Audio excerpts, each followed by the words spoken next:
I was asked to go through how I go about doing the form and pick a race on Saturday to give it a whirl. So I'll get straight into it because I'm a little bit time poor. First thing I want to do when I'm doing a race is I want to find a concrete favourite. Obviously, in an ideal world, we'll have all the videos done and my black bookers will all pop out. That's in an ideal world. Usually I'm chasing my tail and I have to go through and do the videos as I go, and I mix it all up a bit. But in this case, I have done this race, so I'm a bit prepared. The place to start for me was promotions. I'm looking for horses that have got merit in their videos and also strong form lines. So I just want to find a horse that I can say, all right, this is the bar they have to jump over. So I want to find a favourite with something concrete, something that I'm happy to say, that I'm happy to bet on. So I want a strong betting point. And with promotions, this is promotions 2 runs ago. They go very hard. Promotions is obviously the blue shirt sitting in the desk on a very strong pace. That's Big Boy Roy in 3rd with the drop on it. And this is a classic pace effect black booker that keeps on going after sitting in the death. We've got Atlantic King running on late in the pink out wide. Enchanted Heart's been in great form, and for promotions to fight on like that is very solid. So that's looking like that's a black book run, and it's a form point that we can cling to from 2 starts ago. The next thing I want to do with that run is I want to check that the form's looking strong out of it. So I'll go and have a look at the form, which, as we can see here, Enchanted Heart won its next start. Atlantic King won its next start. Big Boy Roy won its next start, and they'll also come along down there. It's won as well midweek. They improved those horses. This is strong, this race, and it's the black booker. So that's my starting point anyhow, promotions. The next thing I want to do is I want to start working through the field. I now got the mark that I want to jump over. I often like to start from barrier 1 and work my way out, unless I've got, it changes from race to race and depends on, sometimes I've got Race in New South Wales maps done, sometimes I don't. In this case, I don't. So I've done my own map. And I've commented on all the horses. This is just my first stab at the race, really. This is being a Saturday Metro race. I don't have the arrogance to think that my opinion's the be-all and end-all, so I like to set them all up and then I'll go through the process. I'll listen to a couple of other good judges that I respect and see if I've missed any points. And even with the maps there, you'll see I've got horses undecided whether they're going to cross or whether they're going to go back.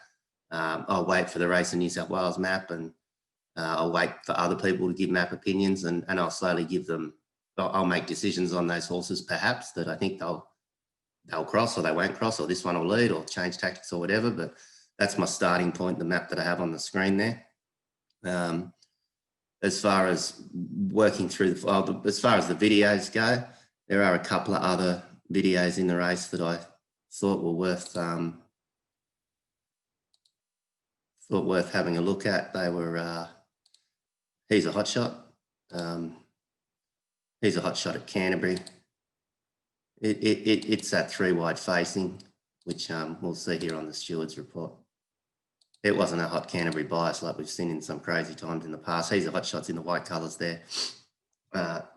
3 wide facing all the way. Tempo wasn't super hot or anything. It was just an even pace.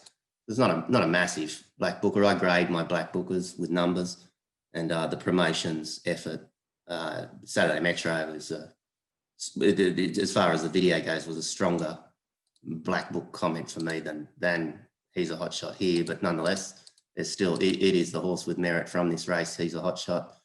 That thing in the white with the blue, I think that's Anne Believe, which is also in today, which I couldn't back it to be. He's a Hot Shot on that run. The bunch finish leaves some cause for concern. As I say, it's a smaller black booker. And another one that, sorry, I'm a bit green with the Zoom thing. It's bouncing in and out. Another one worth a quick look at as far as the videos go for this race is Darleb. It's a horse that's up in grade. However, it did go around in at Newcastle on the Saturday Metro day. Darleb's the one that misses the kick here. If you watch, it's in the bluish colours with the red hat. It's missed the kick by two, maybe 2.5.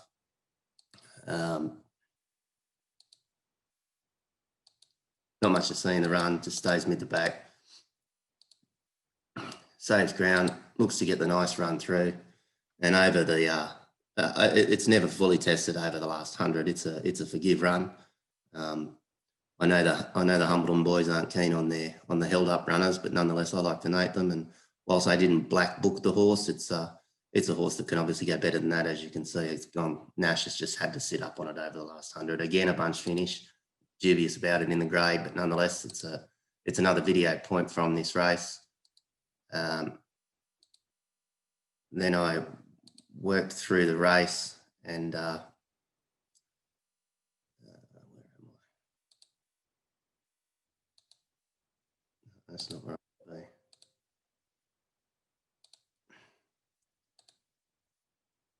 So working through the race, I'm just going to pause this for a sec because I can't find my spot here.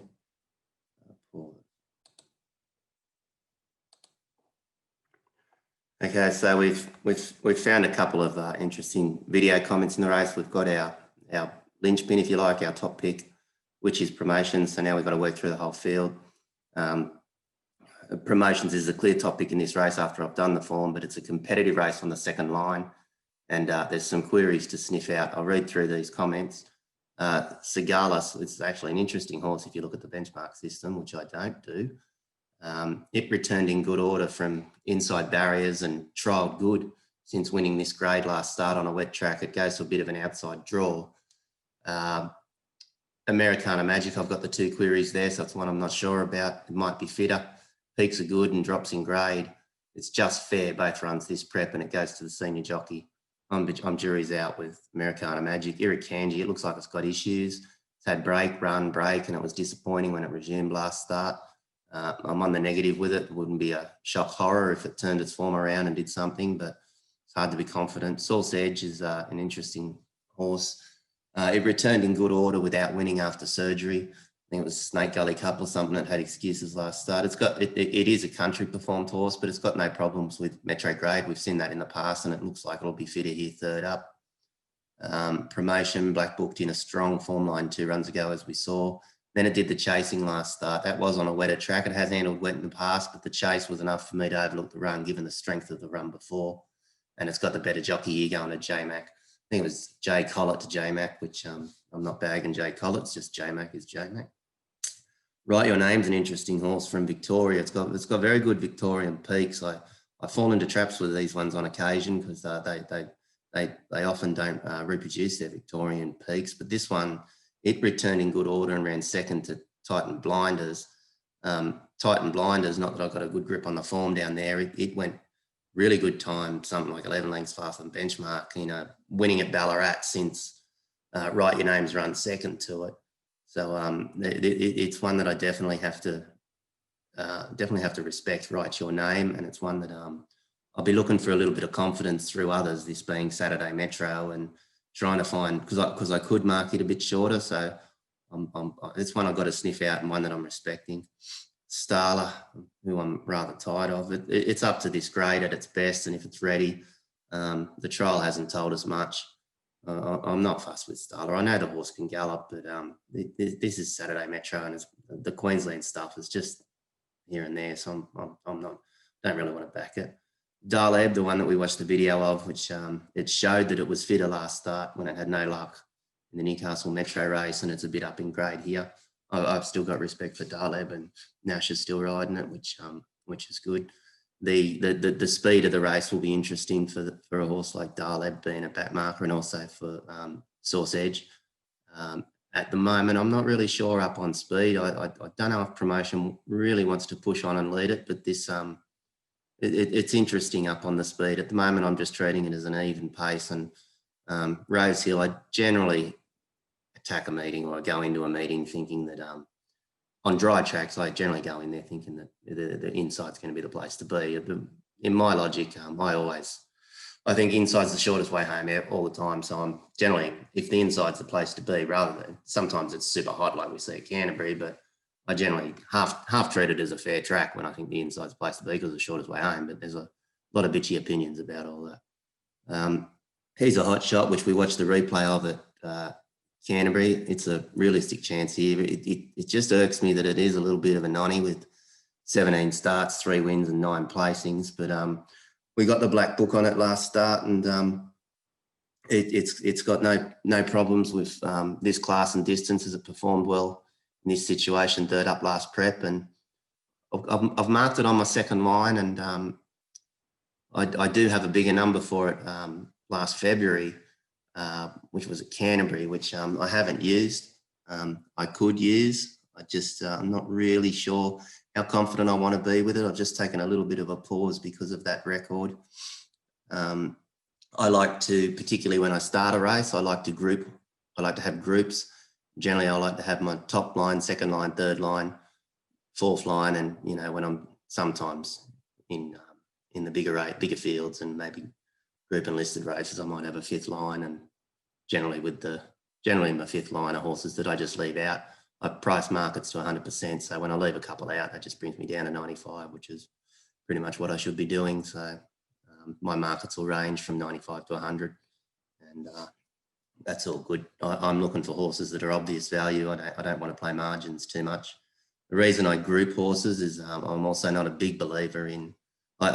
Ratings are everything to me as far as when I price races, but I don't think they're precise enough to be able to say that this one's a half length in front of that one or a half length behind that one. So generally, if I can't confidently say this one's in front of the other one, I just chuck them together. And perhaps things like maps or mail or whatever might sway me to push one way or the other, which is in this case, in this race, Write Your Name and He's a Hot Shot are probably the two that I'm not really comfortable, not really sure which way I'm going. I think a horse like Source Edge might be disregarded by the marketplace, and whether I get on the favourite promotions or not, which I do have clear top pick, that remains to be seen. The last time I looked at, I've come up with about the price it is, which that's the way it goes. So if I end up being kinder to Write Your Name and He's a Hot Shot, it's going to make me struggle to get on to promotions. Not here to tip you the winner of the race. I'm here to show you how I do the form. So what I come up with on Saturday morning may be a different answer to what I've got there, but nonetheless, that's how I start doing my form. I'm sure I've missed a few things that I plan to tell you, but nonetheless, we'll push on. But for those, obviously not everyone has a terrific database like Ratings to Win like I do. So if you were to be trying to price a race manually, in this instance here, I don't even know. Up. Sorry, I'll just do this the way I'm supposed to do it. Stop share screens. So if you're doing a race manually, I would use an 11-point system. So in this case, I give my top rated horse, which is promotions, 11 points.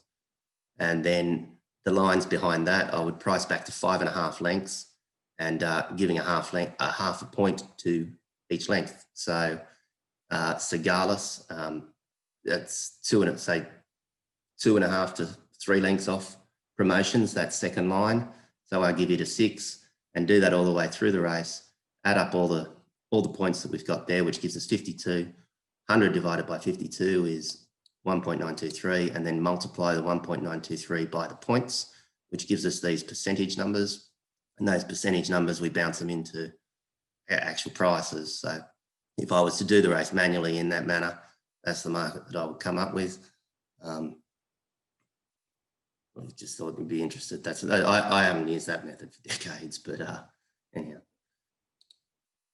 that should give you a guide as to how I first approached doing a race. And best of luck, and feel free to ask me any questions if you got any. We've got Canterbury tomorrow night, and then into the busy weekend. So it's racing, and I'm on a bit of a heater this week, thank God. So I want to go and push into it and find some more winners. Best of luck, guys. See you.